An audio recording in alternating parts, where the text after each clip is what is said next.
Okay, so last week we discussed the difference between master pages and document pages in InDesign. And here are our master pages, and here is our document. So right now I have one page in my documents, and I've got my masters up here with nothing on them. So I'm going to drag, first of all, some pages into the document so I can work on them.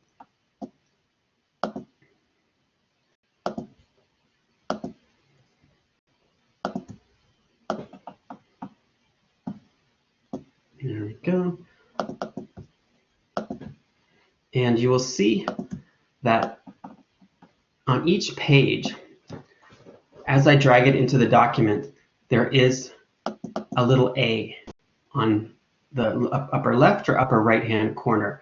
And that corresponds to the fact that it's an A master. So it means I pulled it from this particular section of my master pages. This is significant when you start to have more pages and more master pages. So to create new pages in the master document, you can, the way I do is just I select them and drag it onto the copy. So then I have B master. So for this one, if I selected them, pull them into my document,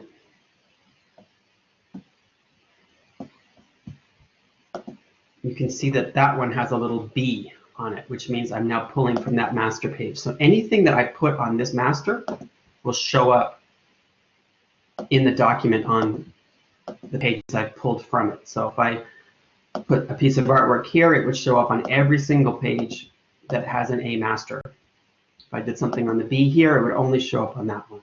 Okay, so first of all, let's talk about color swatches, because we are designers, and you will notice when you open up swatches in InDesign that you have these not particularly inspiring colors. We, of course, love our Pantones and having the range of options. There is a way to upload Pantone swatches in InDesign, and the way you would do it would be up here on the right-hand corner, new color swatch. You'd get the dialog box, pull down here, and you have a list of various libraries. Now, you in a design studio would, of course, have the Pantone fashion colors. We are faking that out again with our CMYK uncoded, which gives us a nice variety of colors. Now, the problem with InDesign, unlike Illustrator, where we could just open up the whole palette, InDesign you have to select specific colors and then add them. So you can see as I click that on, it shows up over here on the right-hand side. Now, this can be, as you can see, a time-consuming process, and there is a way to add multiple swatches at the same time. And the way that works is you select a color you like, hold Shift, scroll down, and all of those colors you've selected, you can add over here. Okay, so see how all of a sudden I have that whole range? So you could, in theory, add the whole entire swatch library to the swatch panel. You may not want to go that far, but it is possible. There's also the upper function to select certain colors as well. Let's grab some blues so I have some stuff to work with for my demo. There we go. Hold Shift, scroll down, and everything I've selected, I have now added to my swatches. Okay, so that'll give you a better range of color to work with, just to click and select, as opposed to just these 7 uninspiring colors. Okay, so that's color swatches. Let's talk about shapes. So I'm going to use the rectangle tool, which is over here. Question, let me head back over here.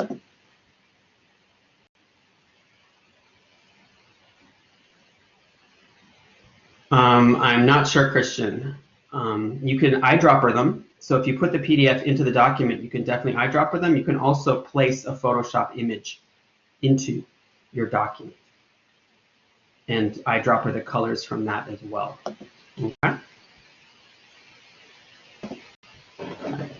Here, so I'm going to use my shape tool. I'm going to create a rectangle, which is going to give me the background color of my page.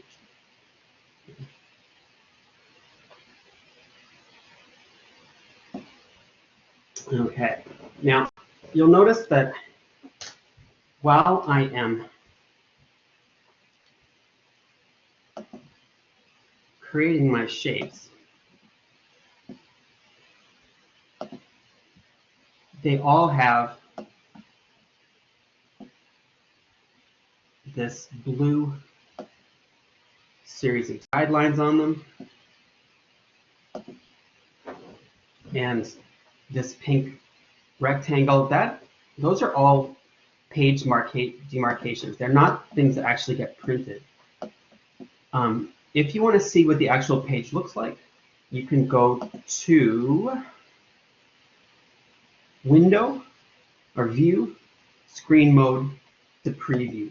And that shows you what everything actually is going to look like. So I can see that I now have a shape with a stroke and a fill. Now I don't particularly want the stroke on these, so you can click on it, head up to here, and get rid of your stroke on that. So it's just a color block as opposed to a color block with an outline on it.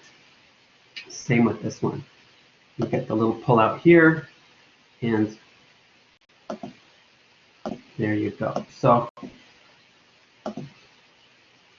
and as always, you can head to your pages and see where you are working. So I'm working on the last 2 pages, 2-page spread in my document, and I'm on a B master right now. This will make more sense when I start talking about page numbering and document elements that go through the whole document.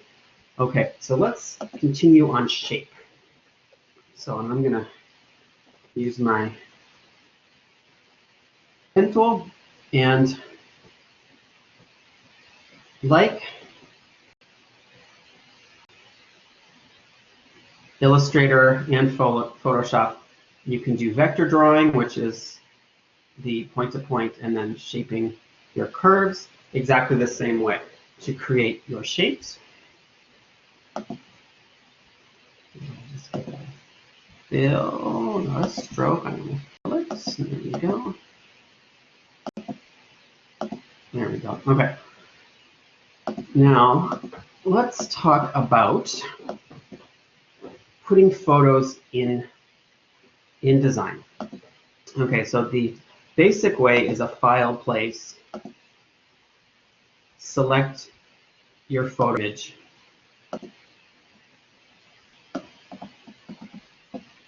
And you can marquee it to the size of where you want to put it into the document. So that's the same as with Illustrator.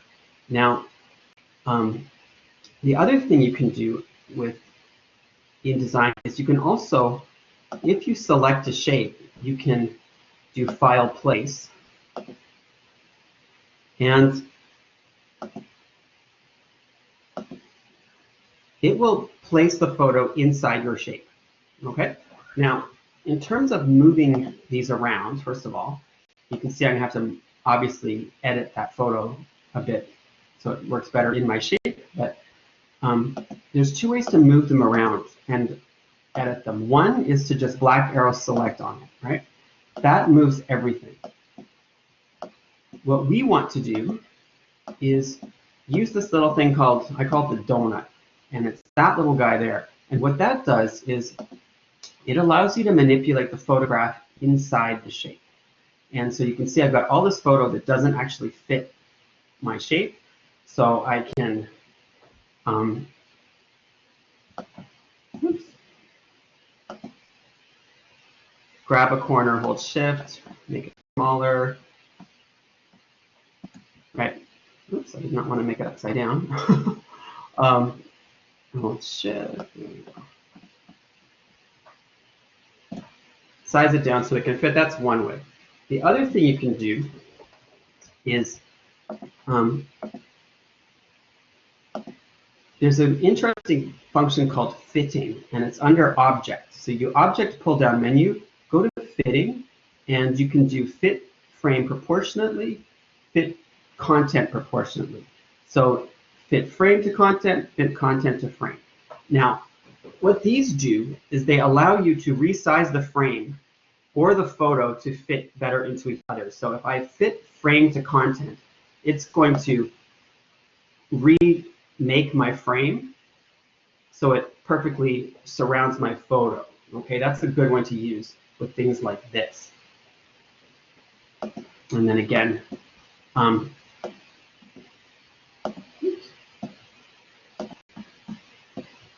once you have your photo placed and you like it, InDesign has a really handy feature that allows you to just drag the sides of the box as a form of cropping.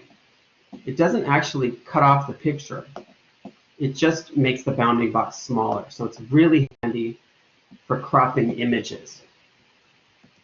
You do not have to do the photo clipping where you put a shape on top of a photo and go through the complicated process. You can just pull the edges of the box, and it is a very quick way to crop it. Very handy. And I did Control-C, Control-V just to create another one of those. All of those hotkeys work nicely in this software as well. Okay. So I'm going to right-click, fitting, fit, frame to content. Careful of fit content to frame, because if you have a weird shaped frame, it will basically distort your photo, which you do not want. I'm going to show you the fit content proportionately is what we're going to use in that, but I'll do that in a minute. So I'm going to fit the frame to content here again, and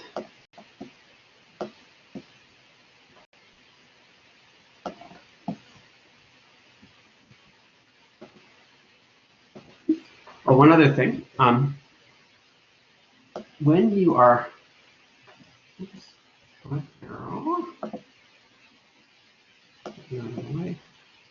I'm just going to grab my edge here. I'm going to do a crop here. The other handy thing about the donut tool is that once you have done a crop,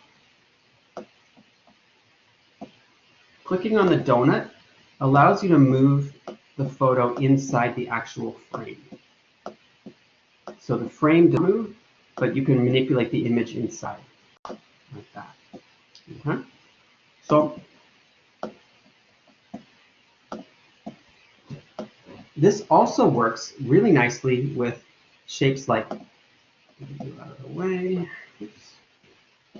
Careful when you're moving things, because you can accidentally grab the donut and move the picture.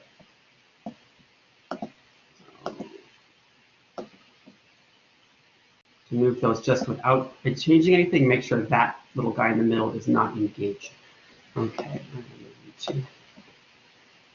Okay, so with your shapes, I'm going to bring this one to the front, because like our Illustrator, the order that you create shapes is the order that they are stacked in InDesign.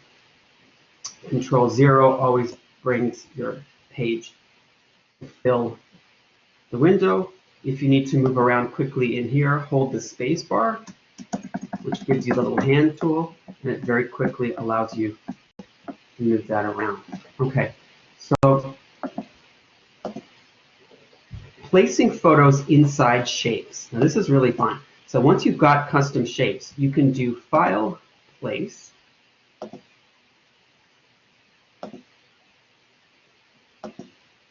And for this one, I'm going to, my photo is very large because it was a very high-res image, so there's only a tiny little corner of it that you can see here. I'm now going to use object fitting, and I'm going to do the fit content proportionately, and that's going to make my photo smaller so it fits within my shape, right? And you can see how behind the photograph, InDesign remembers the original color of that shape, so you can use that as a background if you want to create a quick framing. But I want to take my photo right to the edge, so to do that, I'm going to now click on the donut. And see how that changes the outline of the selection? That means I've selected the photo and not the shape. And then I'm going to hold Shift, and I'm going to make that photo larger. Grab a corner, hold Shift, pull. Okay, then while I've still got it selected, I'm going to move them around within my shape.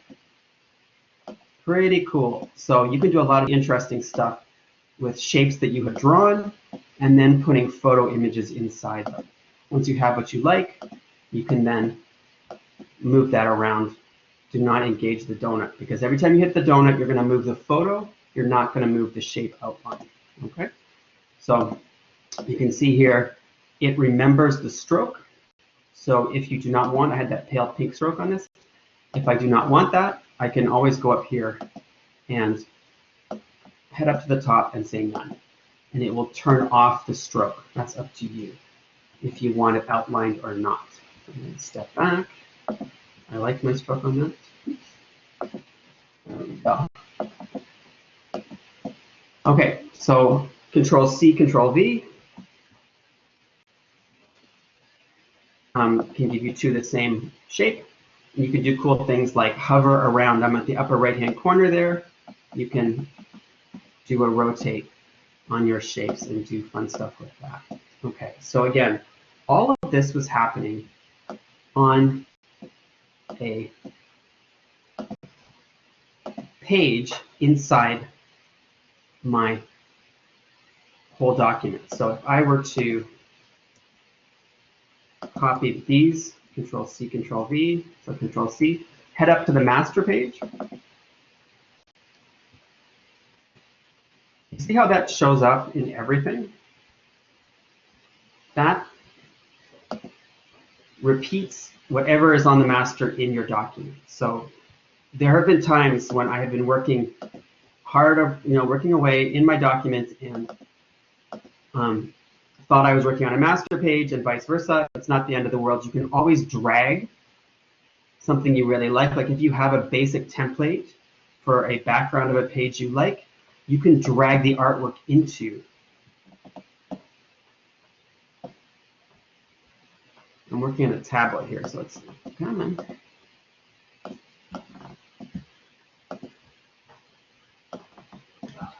Drag the artwork into the master pages. All right, it's not letting me. So what I can also do is marquee Control C, head on up to the master, Control V or Control F. Oops. Looks like Control F does not like it here, so I'm going to Control V. There we go. And so again, that master page is everything that you have here. So if I pull that into my document, all of a sudden it gets repeated. So the idea with the master pages is that you would have things that you want to have all through the document, right? So you probably wouldn't have this really artwork heavy thing unless it was very pale. Other thing to pay attention to, anything you do on the master page shows up behind specific artwork on the page. Remember, I put that piece of artwork in here, right? So the master, everything that's in there is always going to be behind anything that's on this page, which we are now going to look at when we talk about page numbering.